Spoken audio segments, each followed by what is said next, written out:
আজি বিশ্ব পৰিৱেশ বুলি আমি বাৰীত আহিছিলোঁ। বাৰীৰ পৰা গৈ ঘৰত আকৌ দোকান গৈছিলোঁ। দোকান চব বন্ধ, আজি বন্ধ যিহেতু আমাৰ গাঁৱত হ'লেও দিছে।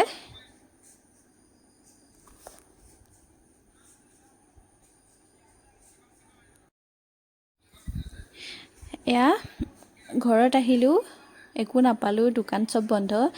মানুহজনে ক'লে নহয় ইয়াত নাপালে আগত যাম বুলি ক'লে। ভিতৰে আমি আহিছোঁ।